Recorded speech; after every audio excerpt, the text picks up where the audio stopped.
అస్సలాము అలైకుం వరహ్మతుల్లాహి వబరకాతుహు. అందరికీ నమస్కారం. సోదరులారా, దాదాపు ఒక నెల నుంచి కాన్స్టిట్యూషన్ ఆఫ్ ఇండియా అంటే భారత రాజ్యాంగం, దీన్ని ఒక నెల నుంచి దాదాపు ఒక 100 సార్లు చదివినాను. ఎక్కడైనా భారత రాజ్యాంగంలో ఒకే మతానికి పెద్దపీట వేస్తూ మిగతా కులస్తులను మిగతా మతస్థులను అవమానపరుస్తూ లేదా వాళ్లకు తక్కువ చూపించిన ఏదైనా ఒక కాలం కానీ లేదా ఒక సెక్షన్ కానీ లేదా ఒక వర్డ్ అయినా, ఒక చిన్న వర్డ్ అంటే ఒక వాక్యమైనా కానీ ఉందేమని చూసినాను. అదేవిధంగా భారత రాజ్యాంగాన్ని బాబాసాహెబ్ అంబేద్కర్ గారు ఒకే కులస్తులకు ఇచ్చారా లేదా అన్ని కులస్తులను కలిపి దాన్ని రిలీజ్ చేసినారని చెప్పి చూస్తే ఈ విధంగా ఆయన భారత రాజ్యాంగాన్ని భారతదేశ పార్లమెంట్లో సమర్పించినప్పుడు అన్ని కులాలు అన్ని మతాలకు చెందిన వ్యక్తుల సమక్షంలో దీన్ని రిలీజ్ చేసినారు. భారత రాజ్యాంగం ఏంటంటే భారతదేశం ఏదైతే ఉందో భారతదేశాన్ని డెమోక్రసీ అని చెప్పినారు. డెమోక్రసీ అంటే ప్రజల చేత ప్రజల కొరకు ప్రత్యక్షంగా ఎన్నుకోబడ్డ ప్రజాస్వామ్య వ్యవస్థ. ఇక్కడ రాజరికం లేదు. ఇక్కడ 5 సంవత్సరాలు ఒక వ్యక్తికి పాలనా అధికారం ఇస్తారు. ఈ 5 సంవత్సరాల్లో అతను ప్రజల మన్నలు గాని పొందితే మళ్ళీ ఇంకొక 5 సంవత్సరాలు ప్రజలు అతన్ని తమ పరిపాలించడానికి ఎన్నుకుంటారు. ఎందుకంటే ప్రతి ఒక్కరు పోయి పార్లమెంట్లో, ప్రతి ఒక్కరు పోయి అసెంబ్లీలో కూర్చోలేరు. కాబట్టి ఈ భారతదేశ రాజ్యాంగంలో ఒకే కులస్తులు ముఖ్యమంత్రులాగా ఉండాలా, ఒకే కులస్తులు ప్రధానమంత్రులాగా ఉండాలా, లేదా ఒకే పార్టీకి చెందిన వ్యక్తులు దేశాన్ని పరిపాలించాలా, మిగతా వ్యక్తులు ఎవరు కూడా పరిపాలన విషయాల్లో జోక్యం చేసుకోకూడదని ఎక్కడ కూడా భారత రాజ్యాంగంలో రాయలేదు. కానీ భారతదేశానికి స్వాతంత్రం వచ్చి 78-79 సంవత్సరాలు అవుతున్నా కానీ భారతదేశంలో, భారతదేశ సంపదలో, భారతదేశ భూమిలో, భారతదేశానికి సంబంధించిన ప్రతి విషయంలో కూడా ప్రతి భారతీయుడికి సమాన హక్కు ఉన్నా కానీ ముస్లింలు ఎందుకు దయనీయ పరిస్థితిలో ఉన్నారు, ఎందుకు ముస్లింలు పిక్కుమంటూ జీవిస్తున్నారు, ఎందుకు ముస్లింలు ఎక్కడ కూడా అడక్క తినే పరిస్థితి నుంచి 10 మందికి ఇచ్చే పరిస్థితికి రాలేకపోతున్నారు అనేది నాకైతే అర్థం కావడం లేదు. వీటన్నిటికీ కారణం ఏంటంటే ముస్లింలలో రాజకీయ చైతన్యం లేకుండా పోవడం, ఎక్కడైతే శాసనాలు చేస్తారో, ఎక్కడైతే చట్టాలు చేసే చట్ట సభలు ఉన్నాయో అందులో ముస్లింల ప్రాతినిధ్యం లేకుండా పోవడమే ప్రధాన కారణమని నేను భావిస్తున్నాను. సోదరులారా, ఈ రోజుకి కూడా మన బిడ్డలకు చదువుకోవడానికి స్కాలర్షిప్ ఇవ్వండి, మా బిడ్డలకు పెళ్లి చేసుకోవడానికి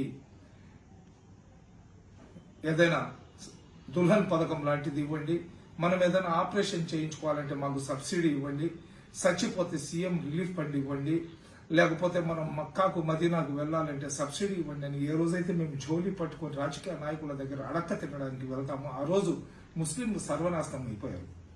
కొంతమంది ముస్లిం సమాజానికి చెందిన చీడ పురుగులు, ముస్లిం సమాజానికి చెందిన దరిద్రులు కొన్ని సంఘాలు పెట్టుకొని అదేవిధంగా మేము మైనార్టీ నాయకులని నాయకుల దగ్గర చలామణి అవుతూ ముస్లిం సమాజాన్ని సర్వనాశనం చేసేస్తున్న ఎవరైతే ఈ చీడ పురుగులు ఉన్నారో అటువంటి యధవల వల్ల ముస్లిం సమాజం నాశనం అయిపోతుంది. ఈ సంఘాలు పెట్టుకొని సంఖ్యలు పట్టుకొని ఈ చీడ పురుగులు ఏ రోజైనా ఆలోచించారా? చిన్న ఎగ్జాంపుల్, ఆంధ్ర రాష్ట్రంలో చిన్న ఎగ్జాంపుల్ నేను చెప్తాను. తెలుగుదేశం పార్టీ అధికారంలో ఉన్నప్పుడు 2014 నుంచి 2019 దాకా తెలుగుదేశం పార్టీ అధికారంలో ఉంది. తెలుగుదేశం పార్టీ అధికారంలో ఉన్నప్పుడు కడపలో హజ్ హౌస్, అదేవిధంగా నెల్లూరులో గోషా హాస్పిటల్, అక్కచెరుపాడులో మైనార్టీ గురుకుల పాఠశాల, ఈ విధంగా చాలా దగ్గర ఓపెనింగ్లు చేసినారు. తెలుగుదేశం వాళ్ళు మంచోళ్ళు కాదు, వాళ్ళు ఎదవలు, వాళ్ళు పనికి మాలిన వాళ్ళు అని చెప్పి ఏదైతే వాదన ఉందో దాంతో కొద్దిసేపు నేను ఏకీభవిస్తాను.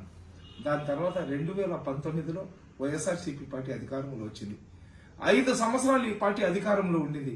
అధికారంలో ఉన్నప్పుడు ఈ పనులను వైసీపీ వాళ్ళు ఎందుకు పూర్తి చేయలేదు? మళ్ళీ ఇప్పుడు తెలుగుదేశం అధికారంలో వచ్చింది. మళ్ళీ ఈ పార్టీ వచ్చిన తర్వాత మళ్ళీ మేము అదే చెప్తున్నాం. హజ్ హౌస్ సంగతి ఏమైంది, గోషా హాస్పిటల్ ఏమైంది, అక్కచెరుపాళ్ళు ఏమైంది, అక్కడ ఏమైంది, ఇక్కడ ఏమైంది? ఎందుకు చెప్తున్నానంటే ముస్లింలకు వాళ్ళు ఎవ్వరు ఏం చేయరు. వాళ్ళ అధికారంలో ఉంటే వాళ్ళని తిట్టడం, వీళ్ళ అధికారంలో ఉంటే వీళ్ళని తిట్టడం.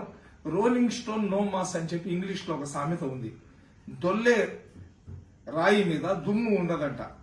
ఎందుకంటే మనం ఏంటంటే ఆ పార్టీలో అధికారంలో ఉంటే ఆ పార్టీ సంఖ్యను ఆగుతాము, ఈ పార్టీ అధికారంలో ఉంటే ఈ పార్టీ సంఖ్యను ఆగుతాము. లేదు ఆ పార్టీని విమర్శిస్తే అబ్బా వీళ్ళు మాకు పిలిచి ఫోటో తీసుకుంటారని వీళ్ళని విమర్శించడం, వాళ్ళని విమర్శించడం. అంతకు మించి ఏ సంఘం అయినా కానీ నాతో పాటు నేనేదో పెద్ద అల్లామా సూఫీ, నేను చాలా మంచోడిని, నేనేదో సాధించేశానని నేను చెప్పటం లేదు. నాతో పాటు కూడా ముస్లిం సంఘాలు, ముస్లిం నాయకులు ఏం సాధించాం చెప్పండి? ఎంతసేపు ఒకళ్ళని ఒకళ్ళు విమర్శించు, మాలో ఐకమత్యం లేనన్ని రోజులు మేము ఎన్ని సంఖ్యలు కొట్టుకున్నా, ఎన్ని పలాటీలు కొట్టుకున్నా, ఎన్ని కొరడా దెబ్బలు యూపుల మీద కొట్టుకున్నా కానీ మమ్మల్ని నా కొడుకు పట్టించుకోడు. ముస్లింలకు శత్రులు ముస్లింలే. ఏ రోజైతే మేము చట్టసభల్లో అడుగు పెడతామో, ఏ రోజైతే చట్టసభలో వెళ్ళడానికి మేము సిద్ధపడతామో, ఏ రోజైతే శాసనసభల్లో మా అభ్యర్థులను, శాసనసభల్లో మా కమ్యూనిటీ చెందిన వ్యక్తులను మేము పంపించి, అది కూడా ఈ అల్లాటప్ప హొజ్జా ఎదవలని కాదు, చదువుకున్న యువతరాన్ని, నాలెడ్జ్ ఉన్న వాళ్ళని, గుండె ధైర్యం ఉన్న వ్యక్తులను మనం పంపించాలా. ఎవరు డొక్కు నా కొడుకుల్ని కూర్చోబెట్టి 5 సంవత్సరాలు ఒకతను ఉప ముఖ్యమంత్రి లాగా ఏం కూడగొట్టి కట్టలు కట్టాడు. మొన్న ఒక సంఘానికి సంబంధించి మీటింగ్ పెడితే అక్కడ దువా చేస్తున్నారు, ఈయనకు మళ్ళీ ఆడ పంపించాలంట. 5 సంవత్సరాలు ఆయన కూడగొట్టి కట్టలేదు. కడపలో ఆయన డిప్యూటీ సీఎం లాగా ఉండి కడపలో హజ్ హౌస్ పని పూర్తి చేయలేదు. ఇంకా అతను రాజకీయానికి, ముస్లిం సమాజానికి పనికి రాడు, ఇతను అసలు ముస్లిం వ్యతిరేకి, ముస్లిం ద్రోహి అని చెప్పడం దానికన్నా ఎక్కువ సాక్ష్యం మనకేం కావాలా? రాష్ట్రానికి ఉప ముఖ్యమంత్రి లాగా 5 సంవత్సరాలు ఉన్న వ్యక్తి తన సొంత నియోజకవర్గంలో ఉన్న హజ్ హౌస్ ని కట్టుకోలేక పోయిన వ్యక్తి మళ్ళీ అధికారంలో, రాజకీయంలో వచ్చి ఏం కూడగొట్టి కట్టలు కడతాడు. ఆ ఒక్క కారణం చాలు అతను ముస్లిం ద్రోహి, ముస్లిం సమాజానికి అతను పనికి రాడని చెప్పడానికి. కాబట్టి సోదరులారా, ఒక మోకాలు బిర్రు, గుండె ధైర్యం, విద్యావంతులైన